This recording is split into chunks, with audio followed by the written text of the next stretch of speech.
Welcome to another episode of the MarketingCrew Podcast. Today we have with us Chef Sanjeet, who has founded and runs the Rang restaurant in Paris. Welcome, Chef Sanjeet. Well, thank you for coming down here. The first question I would like to ask you is, uh, how did you end up in Paris? Before this, I think you were in multiple places across the world, right? How did you end up opening a restaurant in Paris? It was also very random for me, very random decision too. I came here as a tourist in 2018, and what happens after a couple of days eating local cuisine, French food. We all Indians, we crave for Indian food. So na 3-4 दिन बाद after 3-4 days I was craving for Indian food, and unfortunately I could not find any good one. I tried so many places, and it was very stereotype food they were giving, and so I was thinking, why not? Why not give it a shot here? So that's how I ended up here. And so you decided that just because you couldn't find good Indian food, you will open a restaurant to... It is actually, that time I was running, I had some restaurant in Kolkata. I had a bar, pub, and an Asian restaurant as well at the same time. So the thing with me, sometimes it is good, sometimes it is bad too, but I like to take some challenge. And so the restaurant was working very well in Kolkata, and the life was getting very bored there. I was getting bored. Every day same thing. I did not have to work much. Things were going, and since we have a good staff strength there. How come you decided to be a chef in your life? How come you ended up in this? That was again a random decision. Everything happens very randomly with me, and there was not much thought behind it. It was just I was doing commerce. I was studying commerce in India, and back in the days, this industry was not that famous per se. It was not that famous. Being a chef is not like people were longing for, and it was not that sought after profession, which is now in India. Like a lot of youngsters, they're coming into this industry, looking at fancy chefs in the TV and a lot of TV shows and everything. Though I must tell you that it's not that fancy at all. You got to slog hours and hours and hours in the kitchen. It's very tough work, very hard work. You have to forget all the freaking happiness of life, and you have to sacrifice so much in this industry to sustain. Yes, for me it was also a random decision, and I think one of my commerce teacher, he was kind of he was not happy with himself, with his job. He said, it's kind of very boring job, same thing every day. And I've been hearing about this industry, and he actually introduced me to this industry. He said, there is a thing called hotel management. Why don't you give it a shot? And then I was kind of, started, finding about it, and I started reading about it, and it felt like that. Yes, it can be interesting. So that's how I ended up. I got myself enrolled in the hotel management college in India, and from there on, how did you end up? I think you traveled to the US as well. Yes. It's again. First, I started my career in Mumbai. After finishing hotel management, I went to Bombay. Back in the days, there were not many hotels in Kolkata also, and usually Bombay being commercial capital of India, we all every part of the country people usually want to go to Mumbai to try their luck. So same happened with me too. I said, why not go to Mumbai? And back then there were that is, I think, Bombay and Delhi were the only cities in India which had lots and lot of hotels. Other cities weren't not many. I'm talking about it was year 1999. Back then there were only few. Even in Mumbai, there are a few, but it was more than many other smaller cities. But now this industry has flourished, being hotels to fine dining restaurants. I think back in the days there were not many. This restaurant culture was also not there, which happened like past say 20 years, maybe 20, 25 Yeah, years. maybe last 20, 25 years. 20, 25 years. This food industry has changed. The dynamics have changed, and a lot of fine chefs and fine restaurants are coming up.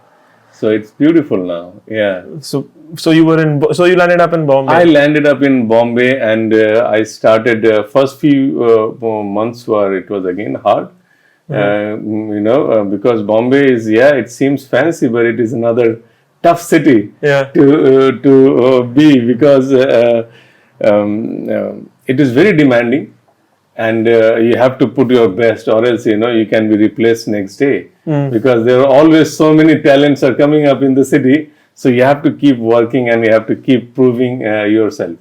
So and we had no choice, back. And what happened back in the days, there were the Kargil war in India. Yeah. That time.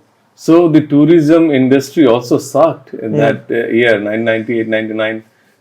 Industry was bad. There was not many recruitment was going on. So I ended up in Bombay. I was looking for a job.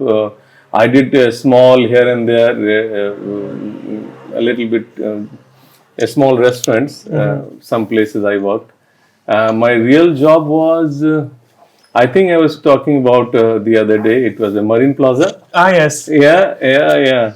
So that was a real job. The first job I ended up in Marine Plaza, and yes, it was a nice place to be. The first job was not good. Not bad. Though the salary were not that great, initially in this industry. But yes, when you grow up and you start proving yourself, you get promotion. So from Marine Plaza, I went to La Meridian, Bombay. Okay. And there also it was a very good experience for me. A lot of international chefs were working. So I got a lot of learning. I learned a lot there in those times. And then I got very quickly promoted too there, because I was working very, very hard from morning to night, So good. It was very, I always cherish those moments. I wish I could go back to Mumbai, but it never happened again. You never know. Yeah, I never know. Right? Yeah. Like all the things in your life randomly. Randomly, yes. So Bombay happened. Everything happened randomly. I was working in Bombay, and there was a recruitment going on for some US restaurants there, and that's how I ended up there. Yeah, and I started working in a restaurant called Taste of India. Okay. Yeah, a small city in Florida, and since then it was the year, I think 2003 or 4, something around that. Yeah, so I started from And then you worked for how long in this restaurant? I worked for I think 2 years or so. And then I started my own there, because if I was in India, back in the days, there was not much of entrepreneurial culture in India, and being from the background where my parents were like, they were working somewhere, so we never had business culture in our family. So everybody is working somewhere. So and when I ended up in America, I saw the restaurant was owned by a young guy, and he was I most of the time, I used to never see him into the restaurant, and I was the guy who was managing everything, from cooking to ordering to do everything. So, I was thinking, oh, okay. And it's that easy, running a restaurant, because I'm doing everything. And the guy is chilling. He's doing, of course, there is nothing bad about that guy. Is a very nice guy, a very calm guy. So, and he gave me the opportunity also to run his place. And I did it, and then after running it for 2 years, I was thinking, okay, why not me? Why not I can do myself? So that's how this idea came to me. Okay, I can start my own business too. So Then again, we have to look for some investor, because another thing to buy business was another issue. I had work permit then, so then I found out some investors into the to start my own. And in Florida only, I found a location. It was little far from where I used to work, the first city called Jacksonville. So there I found a place. They were selling this business. It was an Indian restaurant again. So and somehow we cracked the deal, and I took over the place. And same story, I took over the place. We did renovation work and started working. And back in the days, Indian food was also not that popular in India. Yeah, long ago. Now it's kind of. You mean in the US? I'm sorry, yeah. Sorry, in the US. So it was not that popular in US as well. Though there was big Indian community there, big Indian community, massive, but Indian foods were like lacking that finesse. So and it was very right opportunity for me when I started. It was in which year was it? I think 2006, 7, because you said 2003 you went to the US, and I then think 2 years 2003, 4, 5, I think around 2005 and 6, around that. I started this restaurant, and then first few months was again very difficult because the last owner, they did not leave very good reputation for the cuisine. So first few months was very difficult. People will come, they will look into the window, and they will see, and they go back again. People were thinking, same wine in a different bottle kind of thing. It's the same thing, but they are trying to change. But then we worked hard on it. We worked very, very hard, and then we won consecutively Best Indian Restaurant of the Year award there. So it was a very interesting journey there too. So it was a. And from there, how did you land up in Paris? Yeah, from there actually in 2008 around there was a big economic recession in India. Yeah, 2008 and 10. It started in 2008 and lasted until 2010.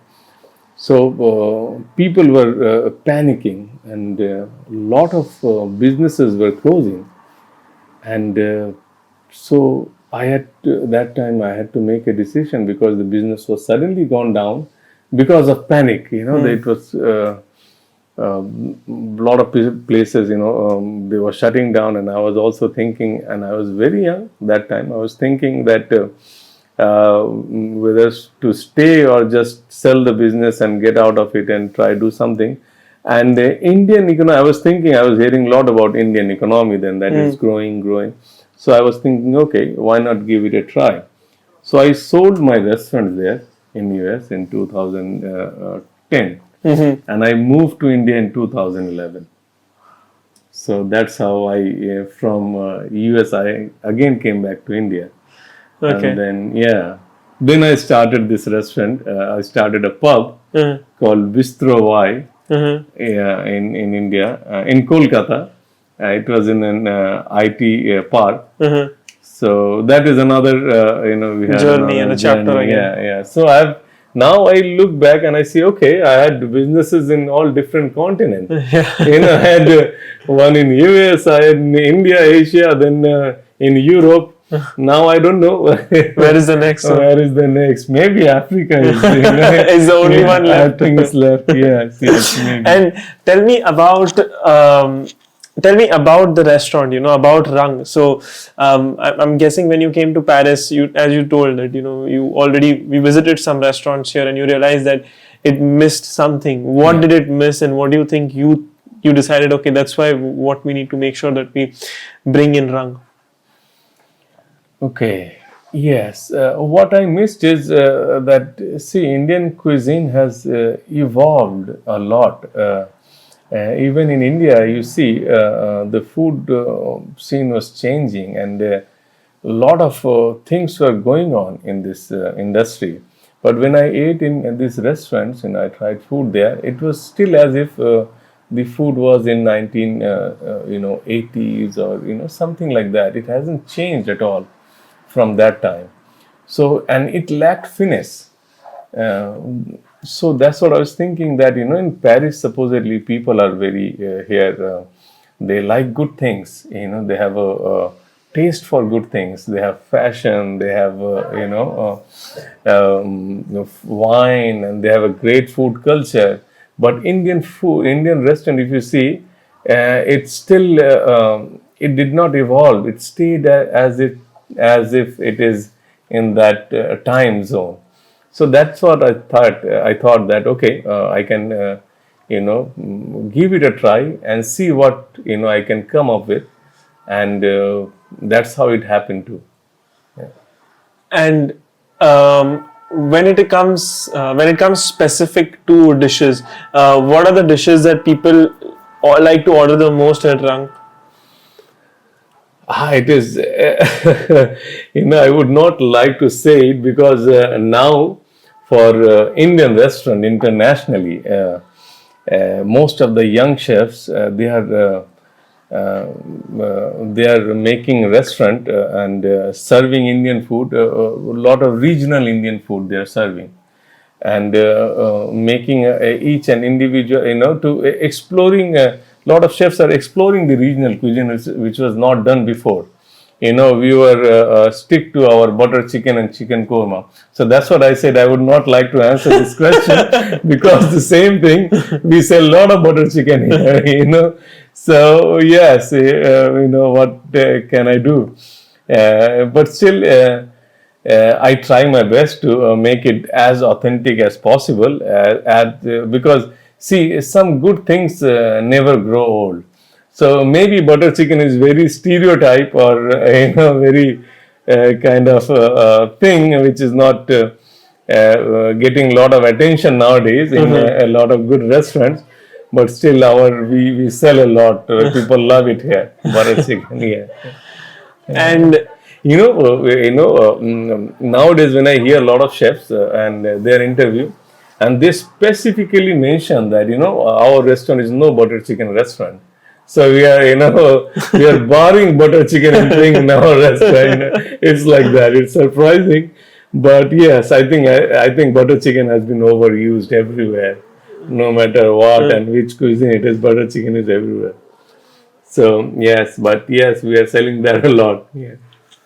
And But one interesting find was when I came.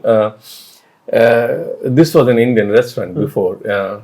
And when I came, they were selling cheese naan. So I did not know what it is. And cheese naan, I was thinking you stuff cheese and whatever, we were familiar with Amul cheese in India. yeah, So when I ate first time cheese naan, and I loved it, because they were using the cheese which is used to make fondue.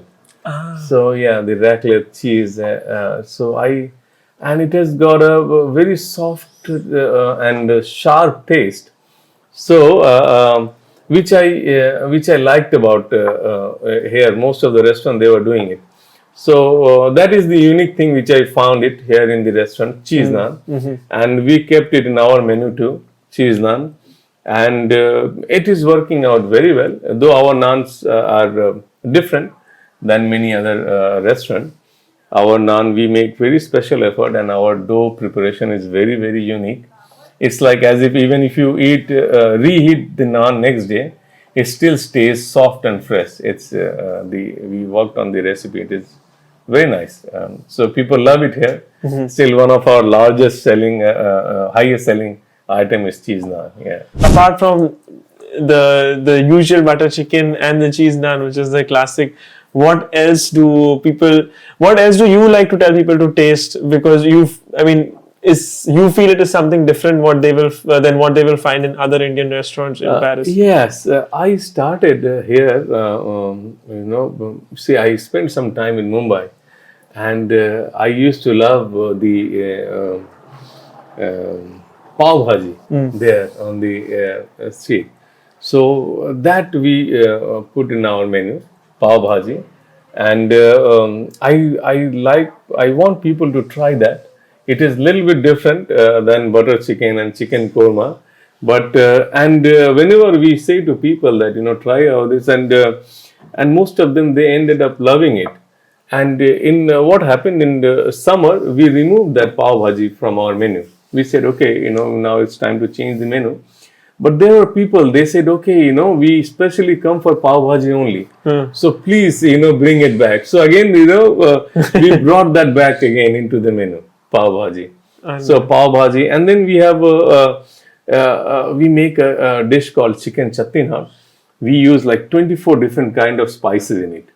So that is also very interesting combination of spices. We do it here, and initially I was worried that whether the local people they will be able to adapt to that taste or not, because it has a very strong flavor of coconut, peppers, and fennel seed, but mostly the spices we use in our in southern India.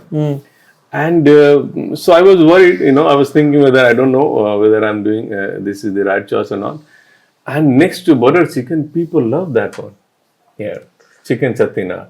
So we put 24, we use 24 spices. So most of the customer they say, okay, Venkat, if you say, like 24 spices, bring me that one. So that sells a lot too here in our restaurant. So what I'm trying to do, we are keeping some stereotype dish here, like butter chicken and chicken korma. Plus, I'm introducing slowly some regional dishes too, and we are trying our patrons or customer. We're when we try to tell them about it, and interestingly, people they are very what do you call it? Experiment. They would love to experiment with the food, and most of them when we suggest and people they take those dishes, and that's how I'm doing it. We are pushing one or two dishes from our coastal region or some from different part of the country we are adding in our menu, and that's how we are introducing those dishes here. And anything special planned for this winter, like something that you plan to add in the menu? Yes, it's an interesting thing. You just asked me. When my first job in US was in a restaurant, the owner was from Kerala. So for the staff, they used to make appam and chicken stew or lamb stew, which has a that appam we ferment. Yes. We ferment the rice batter and we cook it on pan. Yep. And the stew is like usually we cook it with coconut milk, with chicken or lamb. So that I was thinking and we made some trial and it worked out perfectly. So this winter we are going to introduce appam and lamb stew in our menu. Yeah. And also I was thinking it is hard to get good mutton here. So we ended up using lamb here to replace that mutton, and people like it. They like it here. So we are introducing lamb shorba as well, and some soup too, spiced pumpkin soup. That is going to be in our menu. So I see a dish called keema paratha, the Bombay. Why specifically Bombay? What is the story behind it? When I was living in Bombay, that time I used to go to an Irani cafe, and they used to, there I used to eat this keema with naan. And I used to love that dish there. And they have a very unique taste. Of even naan also. They had a very unique taste in naan and keema. I used to love that. So that particular thing I wanted to bring it back here, and because keema is not usually, you would not find many people are doing it here. So I was thinking, yes, why not? It's that's a thought behind it. I want to bring back that flavor of that Irani cafe. So that's how we did it, keema paratha, and we are serving with paratha like aloo paratha we are doing with keema. So because one dish, it's kind of filling as well, aloo paratha, and it is the spice blend also we use is very, very unique. If you, I don't know, we'll have time to taste it. Maybe we'll try and taste it. Yeah. So we make it a very unique spice blend for it to bring back that Irani flavor into our kitchen. So that was thought. And I also see that you have a lot of options for vegetarians. So you have a lot of crowd that is vegetarian here. Surprisingly, lots and lot of people, they are, when they come, they look for vegetarian food only. So now it's a big, I think, thing going on. It's been years like people are, bending towards vegetarian meal or vegan food. So we get a lot of requests for, even some people, they ask us, if you can make particular dish without butter, make it vegan completely. Like pav bhaji, we use a lot of butter into that. So if somebody asks that, can you make it? I said, okay, why not? It's we can definitely adjust the taste and flavor for the customer requirement. And that's an interesting talk. I was telling you about that customer who came here couple of days ago, and he was saying that he makes a special trip in UK to try Dishum's food, and I was interestingly, a few weeks ago, one of my friend, he is a chef at Dishum, he came here, and we were chit chatting, and he was telling that they. When they launch particular dish, they want to keep it the same way as it is. They are not going to change it for any customer or anything. Even if you want to have a little bit spicy, they would not do it. Okay. They would not do it because that's a big. They have a big franchise chain restaurant. Yeah. So they don't want to experiment with different. So, but for our one small restaurant, we have that luxury to do things what. Customer want. Yeah. It's not that very specific. We try to make our recipes very specific. We try to standardize it, but still we are always, we are okay. We are easily change things. We can change things with the customer's demand. Yeah, we do that. Yeah. Any other dish which you like? There's a story behind which we can talk about. Like any dish which you feel. Is not just on the menu because there is some thinking behind it, some story behind it which you would like to share?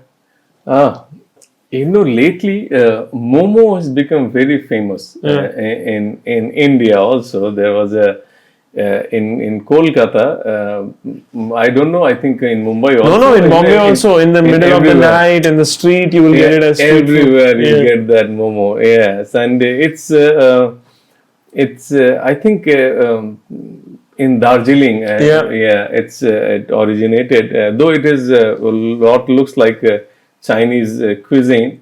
So that's what I tell people here, that when they try our momo, they say, is it from China? I said, no. And in India also we have this kind of food culture. Northeast India, we have momo, we have the noodles and a lot more. So what we do, we make momo traditionally the way it is made, everything else. But the spices we use, we make it little bit Indianized. So if it's not completely what do you call that? Indian spiced, momo we can call it, like, yeah. And I see that you have dishes from all over the country here. Like you have something from the west, the south, the east. So what can one expect, like in terms of tasting? Because there is a very stereotypical vision of Indian food, which is curry, naan, and I feel like the menu goes a little away from that. And if you can share some thoughts on that. Same with me here.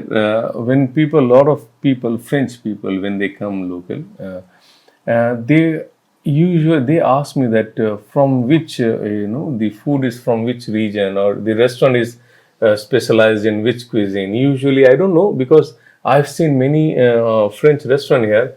Either they are Alsatian or they are maybe very regional or based restaurants. So I think they have that kind of thought in their mind when they come to restaurant. They ask us whether it's a North Indian food or it's South Indian food. So I tell them that it's an Indian food, and since we have a very small kitchen here. Paris, that is you don't have luxury to have a bigger kitchen. So we have a very small kitchen. That's why we try to keep very small menu. And within that menu also, I try to feature dishes which are from all over the country. So I cannot do, I love dosas, with different filling on it. Personally, I love dosas. Whenever I go out, in an Indian restaurant or South Indian restaurant, I try to eat dosa only. So that also I wanted to put in our menu, but unfortunately, my kitchen is not allowing me to put that. Yeah. So that's how I try to put little bit from everywhere, so that people will get taste of it's not very specific area.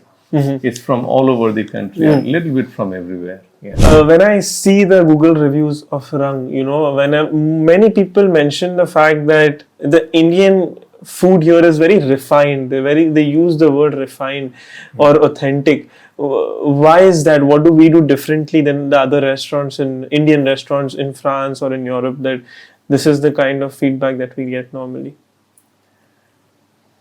I think if you try other restaurant, you will find out, why our food is refined. Because I must tell you that, still 70% of Indian restaurant in Europe are, I don't know, maybe I will use some strong word, but I should not.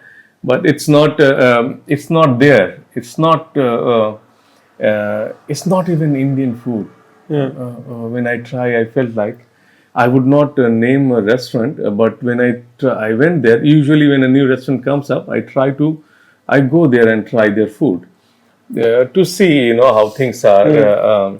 And if so, I went one of the restaurant. They have a very, very high Google rating. They were even 4.9. Yeah. And when I tried fish tikka there. And as if that dish is cooked in microwave or something. There is nothing. Fish tikka should have a little bit of a crunch on outside because the dish is cooked in tandoor.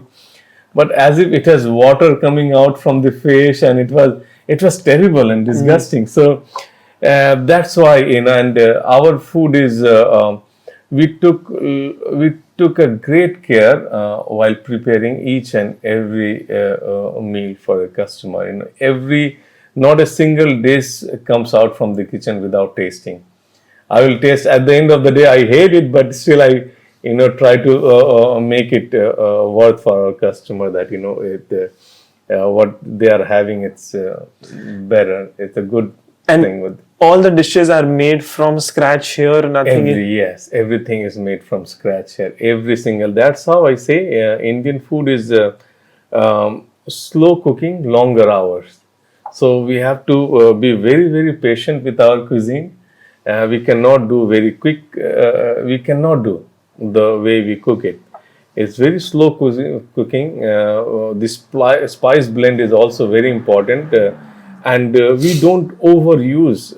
You'll see our spices are not dominating in the dishes. Instead, you will enjoy the flavors of, even if we are doing chutney now, you can enjoy the flavor of star anise, fennel, peppers without overpowering the dishes. So that's we try to worked on the recipe that it's most of our customers, they say the same thing as you're saying in the Google review also. Because of that, we make our own spice blend, which is not overpowering, and but still it's you can enjoy the flavors of everything. Yeah. And what's your plan for the future? What is the next project for you? You want to? I after coming here, I wanted to do so much. When I wanted to tell you to. No, sorry. Actually, when I came here, I had a different thought in my mind.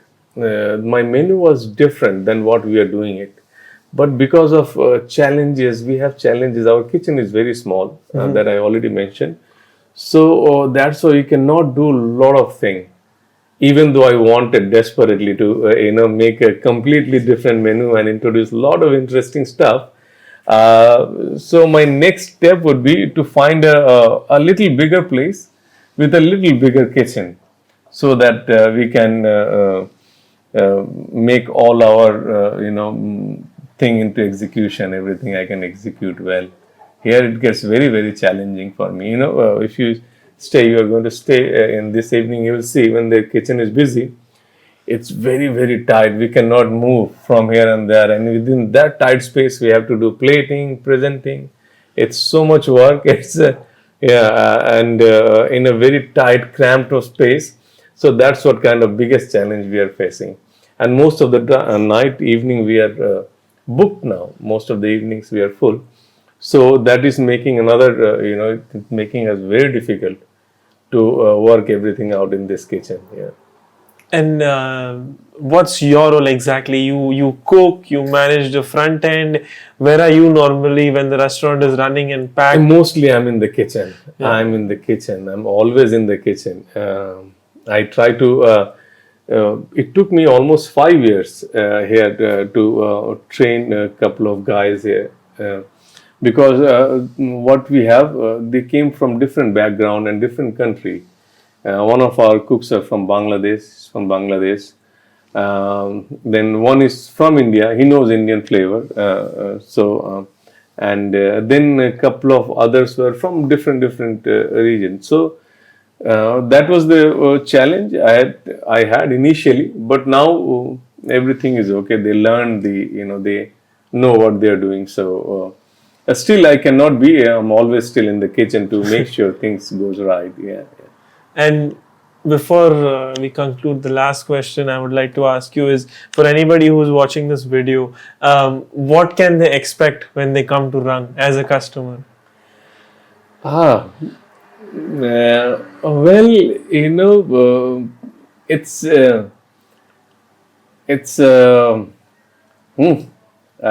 don't even thought about it. Let me think about it. Yes, though whatever we have, our challenges, our restraints are in this kitchen, but we try to make very honest food here, very, very honest. We try to make things from our heart. And it shows in our dishes. So what most of the people who tried our field, they always say that, it seems that the chef he has lot of love for the dishes. That's why it is coming out like this. So that's what I could say, that we put lots and lot of effort into making one particular dish. So yeah. That's beautiful. I look forward to tasting this today evening. Cool. And thank you so much, Chef, for joining us today and sharing your beautiful story of absolute randomness and adventures across the world and bringing Rang to Paris. Thank you. Thank you very much. Thank you.